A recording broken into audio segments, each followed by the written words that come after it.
The north side can be considered a lot of things to a lot of people. From the wheelers and dealers, to the athletes, to the aspirational people, to the killers, to the crackheads, to everybody, right? The mothers and kids. It could be considered a lot of things. It could be considered safe, a place of familiarity, dangerous. But one thing it's considered to me is home. From the Hostess Bakery smells at 7 o'clock in the evening every day to playing Matthew Dickey, or playing at Matthew Dickey, to arguing with people from Herbert Hoover. You feel me? But that's what made us. And ever since that tornado, it feels like they trying to forget about us. So these films or these videos are here to give y'all a glimpse into the people that are born, bred, and still live here. So as I sit on the porch of the house that I grew up in, and I almost was born in, except for it's right across the street, I bring to you, this is the North.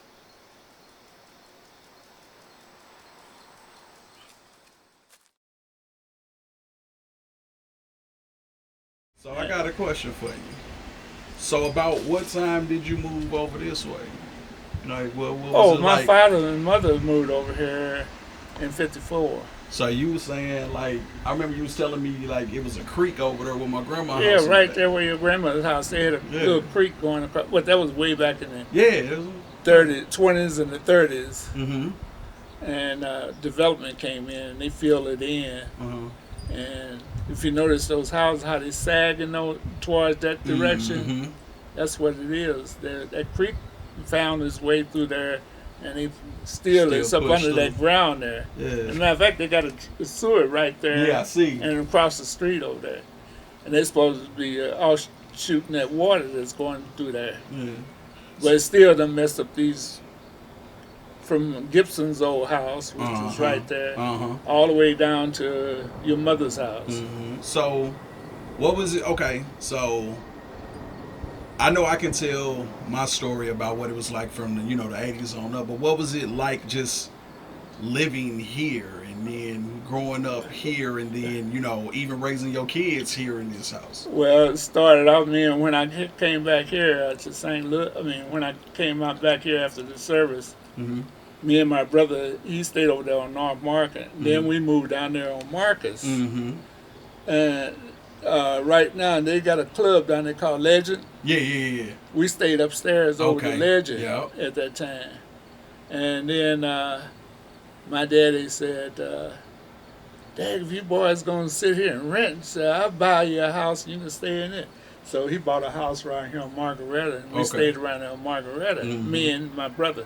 And then after that, that's when I started. Me and my wife moved down on Evans again, because we still had that house on Evans. Right. And that's when we broke up.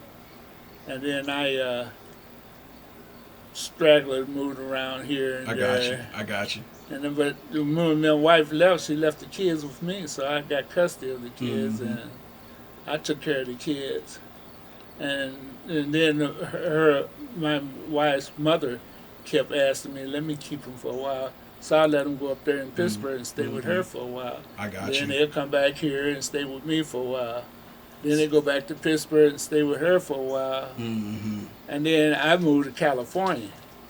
And that's when I stayed in California for 8 years. So when did you move back to her? Like this house in right 73. here? 73? Yeah. So, okay. So what was the neighborhood like back then? Well, when we first moved over in 54, that's when we used to come over here a lot. But I'm talking about like you as a grown man though. Yeah, I was in my early 20s then. Okay. And it was mostly, it wasn't nothing but white folks over here. They had white people across the street. They were very friendly, and Miss Bruno used to stay down there. I used to go down to her house all the time because she did a little paperwork for me, Right. And very talkative, very kind. And then right there where your sister stayed, some gangsters stayed in there. And they had those glass brick windows on the windows. Mm-hmm. And I think your sister had them taken off, didn't she? No, the masonry windows. Yeah, they them still glass there? Yeah, they still there. No, yeah, they not on. Oh the no, front. no, on the side, no, on the basement. The basement they there. Okay. Yes, They sir. used to be on the front windows too. Uh-huh. And then they had some little Italian gangsters staying next door here, and they had a little sunport back here in the back. Oh wow. And then they had some little white kids used to stay next door over here. Right. And I used to flirt with my brother all the time. So question. What has it been like for you after the tornado? What have you seen? Not what has it been like for you, but what have you seen after the tornado? What has that been like for you? Well, it's just lucky that on this street there's not too much physical damage to the buildings. Mm-hmm. They knocked down about 3 or 4 trees on this block. Mm-hmm. And I had parked my car out front here. Uh-huh.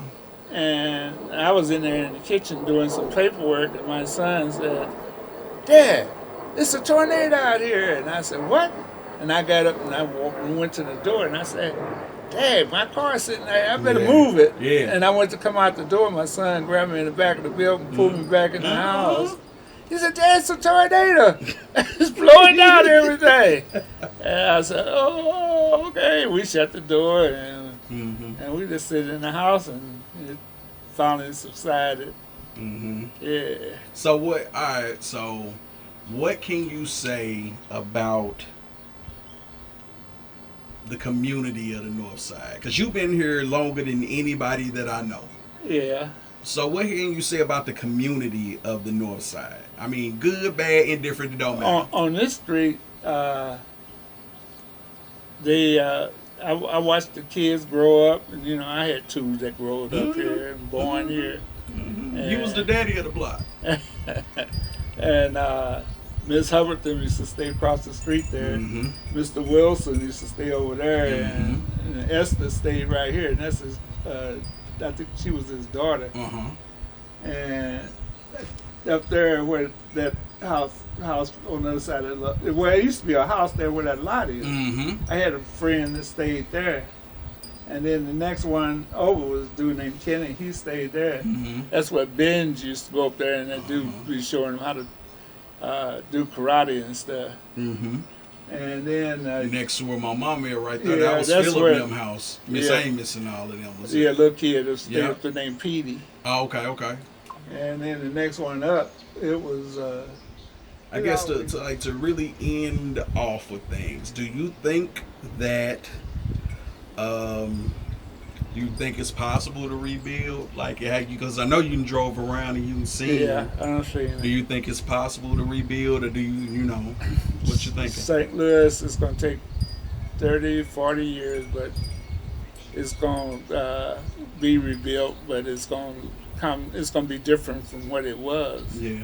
Because they're going to have to take these buildings down because they're in bad shape, Yeah. And that's the way it's going to be. It's ain't going to be no more of that north side and south side. Yeah. Because then you got this here, since nobody's staying in, it's going to become integrated more. You think so? Well, take this block. You think they're gonna forget about us? Yeah. Mm. Take this block. The second house up, or it's the third house. Uh-huh. The second house up.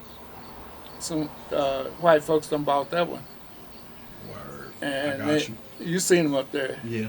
And then the next house over, corporation down in Texas bought it. Mm. And then So you saying it ain't just the fact that they coming, they here already. yeah, and right here across the street over here in Estes house, Yep. white people own that. Mm. And the house right here where they painted over it, Yeah. the white White people folk own about that. that. And see what it is when they come in here, they asking prices Raise the property level. $120,000 for that house there. And Word. that one they painted over. Wow. And they want 120,000. 20 over, really? For the when one these up there houses wasn't nothing but at most 50, 50,000. Yeah. 40, 50,000. And then because I knew the dude that Dolores' the Clemens stayed next door here. Mm-hmm. Because I knew the dude, I would say, hey, Steve, I said, why don't you get rid of that house, man? You ain't doing nothing to it. And he said, what, you want to buy it? I said, yeah, I'll buy it from you. And so he said, well, for you, Randall, I'll let you have it. And, you know, for a small amount. Mm-hmm. So I said, okay. And so I was making preparation and getting it from him, and then I called Benji up, my son. Yeah, I know, because he do I real estate. I said, hey, I've been ready to buy this house next door. He said, no, you ain't. You ain't buying no more property. You too old for this, Dad. And so he said, give me Steve's number and I'll call him. I'll buy it. And he called Steve up, and Steve said, yeah, since you are Klaus' son, I'm going to let you have it for the same price. Yeah. So he got it. Good. Well, good. At least he's some. He's renovating it, boy, to the utmost. Good. At least we got some, at least people from the neighborhood that's trying to do the buyback. Uh-huh. So, yeah. Well, I'm gonna leave it at that, and I thank you for your story, Mr. Randall. Plus what I did, I didn't want my house to go into probate and all that shit. Absolutely. So I put everything in Benji's name. I don't blame you. Wow. Yeah. All right, Mr. Randall. Thank you for your story, for real, because No it's going to problem. go a long way. Thank you. What's the word, y'all? I ain't went live in a couple days, just letting you know we still out here. Got my buddy here. But we still out trying to help the community. I'll show y'all the progress of everything. We're still trying to help and give food to everyone. And I'm literally praying for the people that got hurt and didn't. Yeah, there you go. And so they will live a longer life. Yeah, what she said.